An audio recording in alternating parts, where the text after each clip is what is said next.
Hi, everyone. I want to welcome you to another opportunity to check in with a church member. Here today, I've got Wendy Gilmer. And as many of our church members do, Wendy does a lot in our community. But today, I've asked her to talk a little bit about her involvement in the local United Way. So, Wendy, how did you get involved in our local United Way?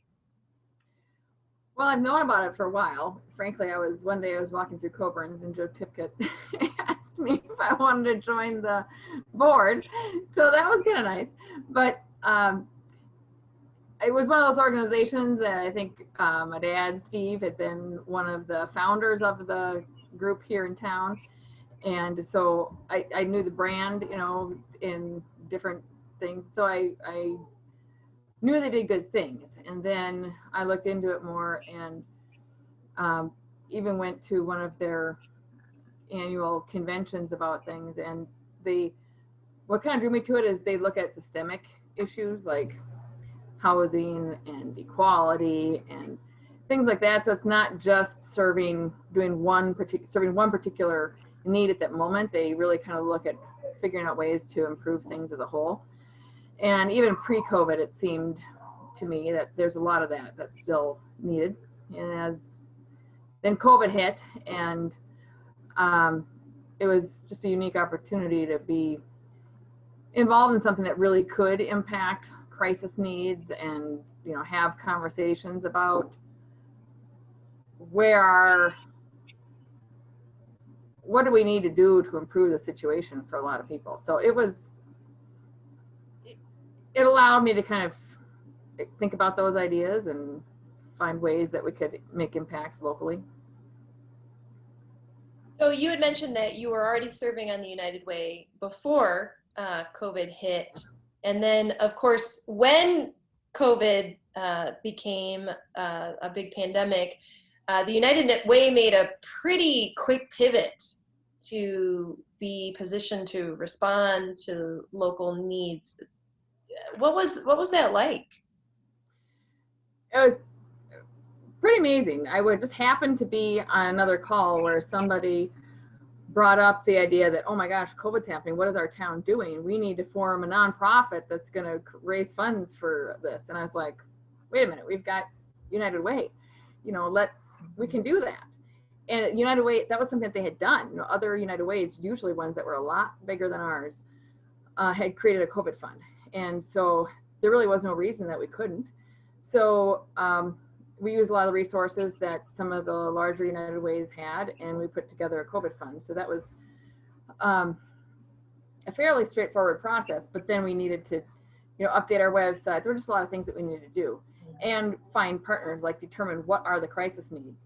Even before COVID, we had done a needs assessment, and the big thing that came out was mental health. This is pre-COVID. I mean, number one, just screaming at you. And really, there aren't, none that I'm aware of in this area. And we certainly tried to find nonprofits that focused on mental health. So we decided that would be when COVID came, then that would be one of the crisis things. So the crisis areas that we looked at were mental health, domestic violence, which is hugely on the rise, food security, and physical safety. So we focused on those. And that's where we found partnerships around that. And it's been, we try to cover things that aren't, like where the government isn't providing funding, where it's gap funding. That's where we try to do. Because, I mean, really, we're funded by donors. And everybody's paid their taxes, presume. So we don't want to cover something that the government is covering because we've already paid for. You and I have already paid for that kind of thing. So this is really where needs just simply aren't getting met. And that's where we kind of focus our partnerships, and we're in touch with them on a fairly regular basis to make sure that we're not missing some needs that are out there. So as you pivoted and made the COVID fund happen, were there any local organizations that reached out to you for a grant request, or did you go and seek out specific organizations? How does that part work with the United Way?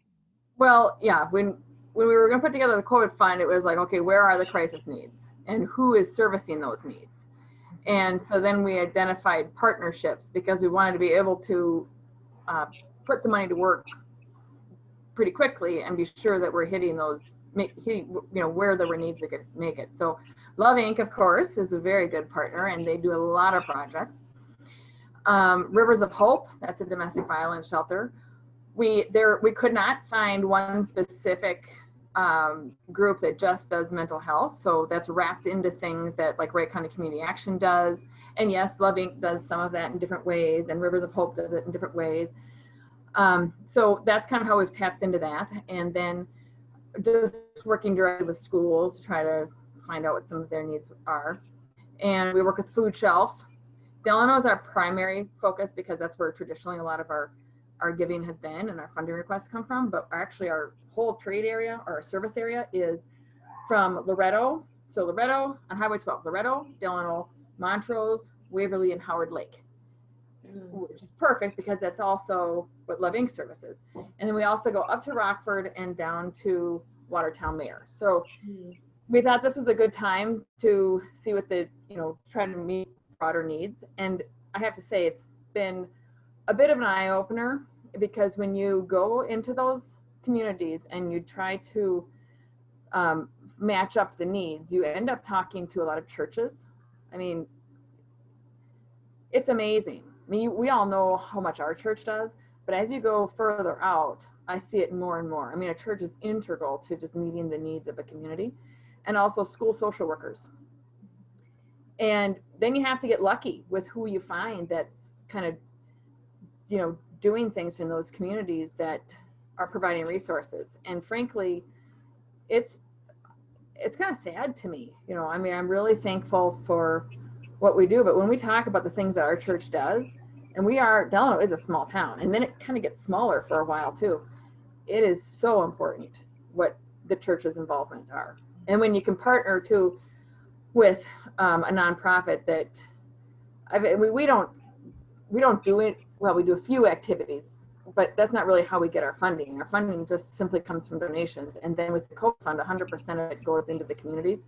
That was the great thing about COVID fund. And from now until the end of the year, we're keeping it at 100% goes into the community. So as we reached out also, we would ask if you want to earmark for something in your community, we're happy. We're small enough that we can literally manage every dollar to say, where do you want it to go? And we can designate it to that organization, which has been helpful because like if there was a month where like the Delano Food Shelf was doing pretty well in terms of supplies, then they would say, we're okay with what we've got. So then, I call up the next person. So I call up Rivers of Hope or something. And so that's been really helpful. And they needed a lot of technology enhancements early on. So for telehealth and things like that. So that's been really helpful.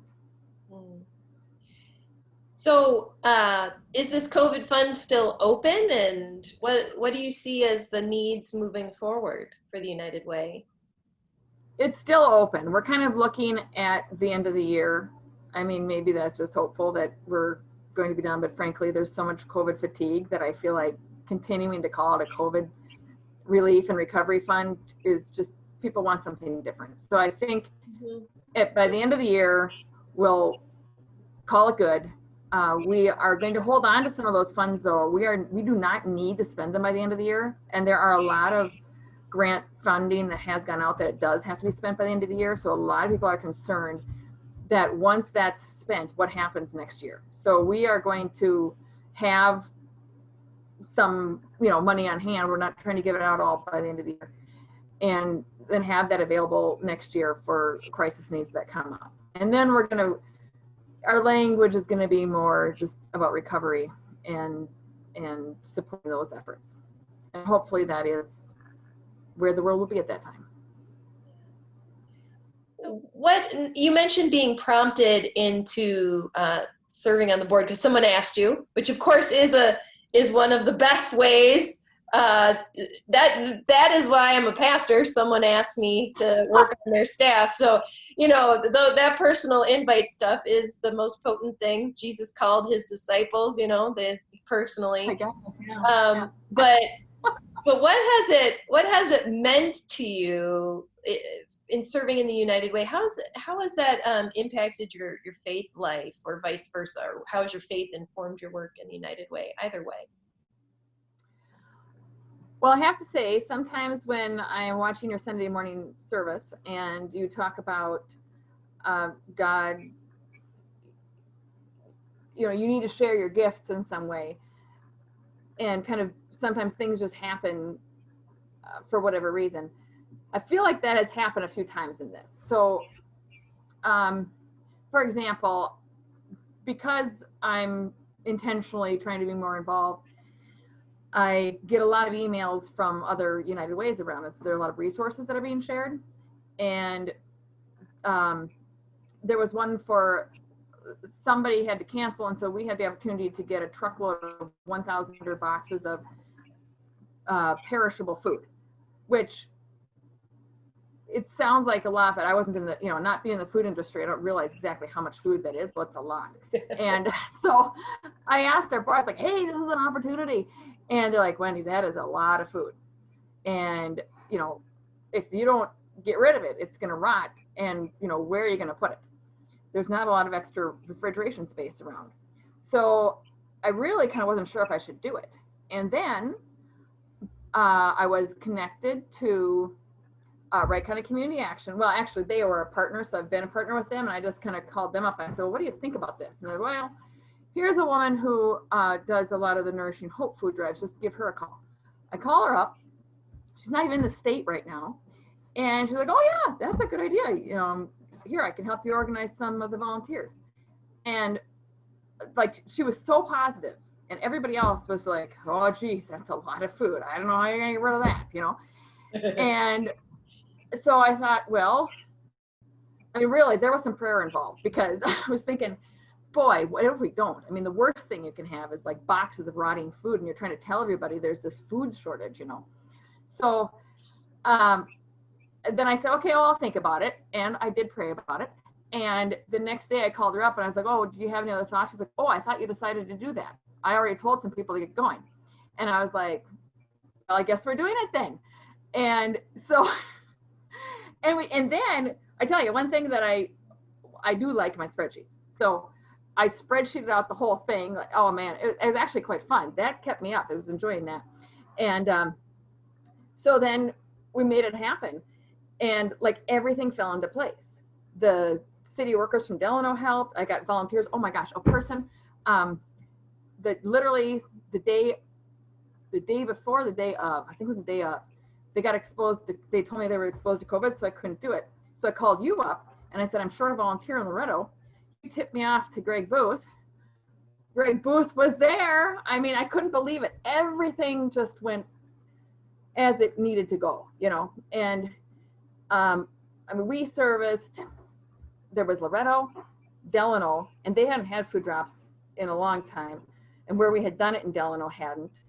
The senior center, Montrose, Rockford, Waverly, Annandale Food Shelf, Howard Lake, Watertown Mayor, they hadn't had a food drop at all.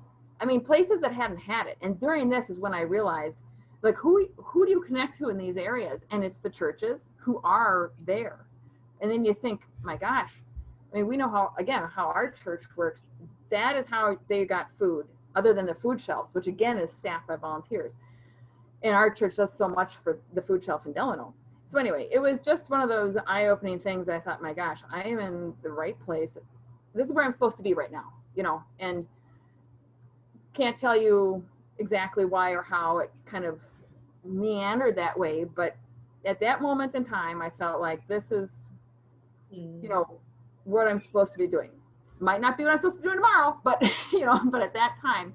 And so I've had a lot of moments like that. And I think that a lot of people do, because when you participate in things like this, you meet people who just, you know, they just kind of answer the call, and like literally the call. And then also, you know, that many times people say, oh, there's another hand in this, Wendy, you know that, you know, so things like that. So I just feel like that part's been a blessing for me to be around. And I do feel, well, when things like that work out, you just kind of feel like there's a broader hand in all of this, and it gives you hope for the future and for the world, you know. And then it's kind of sad too sometimes when you can see such a need that there is out there. You don't think it because, you know, you're in your house half the time these days, and when you are out and about, you know, you're kind of around people or doing things you normally would, and you might not see the other things that are going on. And so it's been grounding for that too. And so all that stuff just kind of keeps me going. And I think it's kind of some of that purposeful stuff that I don't think really comes from me. I do think a lot has to do with God and the other people that are involved in this, because a lot of people talk about that. So. Well, Wendy, I want to thank you for your time here today and for all the work that you're doing with the United Way. And I know that many people in our congregation have supported the United Way as well over the years. And so we want to thank you all for your continued support of our local United Way or whatever United Way chapters that you have been supporting. We just really appreciate the ways that you do good in the world. And if you are interested in giving to the United Way, we will make sure to include that information as well. But did you want to say any other little thing about opportunities to give to the United Way before we close up? Well, you'll put up hopefully a screen about that kind of thing, but I will say this too. Another thing that happened, like Love Inc., for example, needed food for their financial literacy program, and as a kind of reward for completing courses. Well, they can't get that food from the food shelf or from Second Harvest because there's a restriction, like there's a requirement on it, and you can't have requirements on food that comes from the food shelf and stuff. So they actually needed funding for that. Well, Joe Tipka, again, over at Coburn's, in November and December, the roundup for that goes to United Way. And those funds are going to go to Love Inc. to fund like their Fresh Start program next year. So we're hoping to get like $5,000 from that.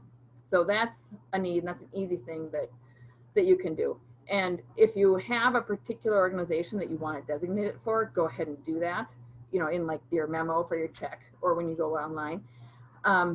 And otherwise, we just, you know, we run kind of a tight ship because it's small and there's not a lot of, you know, we try to keep expenses down. So we do, before we fund something, we call and ask and try to figure out if there are other ways that we can get it accomplished. Because sometimes it's a food need and sometimes it's simply a resource need that people on our board might have access to. So thank you very much.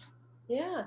Well, thank you, Wendy. And we just look forward to seeing how the United Way continues to do good things in our area. So thank you all. Thank you, church. And we're going to say goodbye for now.